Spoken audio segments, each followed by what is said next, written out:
युवा पीढ़ी में बढ़ती नशावृत्ति पर प्रकाश डालिए। देखिए, आज का जो युवा पीढ़ी जो आई है समाज में, हमारे घर परिवार में, वो युवा पीढ़ी नशे के पूरे गिरफ्त में जा रहा है।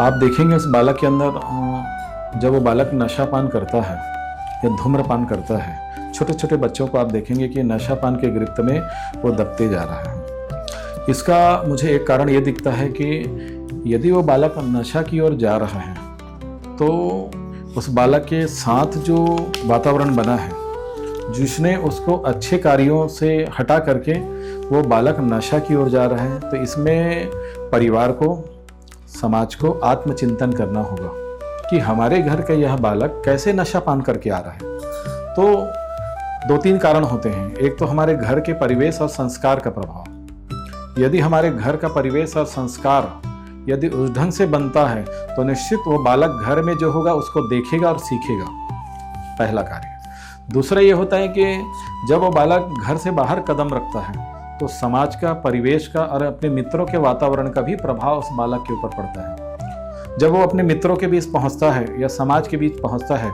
यदि समाज पूरी तरह से नशा के गिरफ्त में चला जाएगा या मित्र या उनके मित्रों के वातावरण जब नशे के गिरफ्त में रहेगा, तो कहीं ना कहीं वो बालक मित्रों को नशा करते हुए देखेगा या समाज के ऐसे कोई कार्यक्रम में जब कुछ लोगों को नशा करते हुए देखेगा तो निश्चित उस बालक के ऊपर प्रभाव पड़ेगा। और जब उस बालक के ऊपर प्रभाव पड़ेगा तो अपने मित्रों के साथ वो नशा करना प्रारंभ कर देगा, समाज के उस कार्यक्रम में जाकर के वो नशा करना प्रारंभ कर देगा। तो देखिए, तीन अवस्था आती है इस बालक के साथ में। पहले घर की अवस्था, घर का वातावरण, परिवेश। दूसरा मित्रों के साथ, जिसके साथ उठता बैठता है। और तीसरा जो हमारे घरों में जो कार्यक्रम आयोजित होते हैं, उसमें जब इस प्रकार की वातावरण निश्चित बनता है तो वो बालक जो है नशा के गिरफ्त में चला जाता है।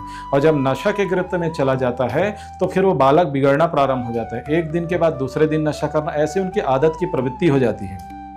और आज की सबसे ज्वलन समस्या है भावी पीढ़ी की, आज जो वातावरण जो समाज में देखने को मिल रहा है कि समूचा जो एक बालक लोग हैं या जो छात्र लोग हैं, कहीं ना कहीं नशा की चपेट में आ गए हैं। तो हमें ऐसे छात्रों को या ऐसे बच्चों को, हमें युवाओं को नशे से मुक्त करना होगा। और नशे से मुक्त करने के लिए तीनों की जवाबदेही बनती है।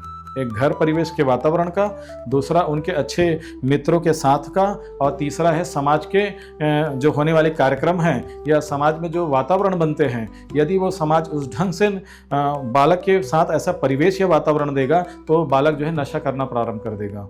तो मैं निश्चित रूप से कहना चाहूँगा, यदि उस बालक को या उस युवा को नशापान से मुक्त करना है तो हमें तीनों को बहुत सांस्कारिक होना होगा, घर परिवार को भी, मित्रों को भी और समाज को भी। जब ये तीनों बहुत सांस्कारिक होंगे, धार्मिक होंगे और अपने प्रति सजग होंगे तो मैं निश्चित कहता हूँ कोई भी बालक जो है नशापान के गिरफ्त में नहीं जाएगा।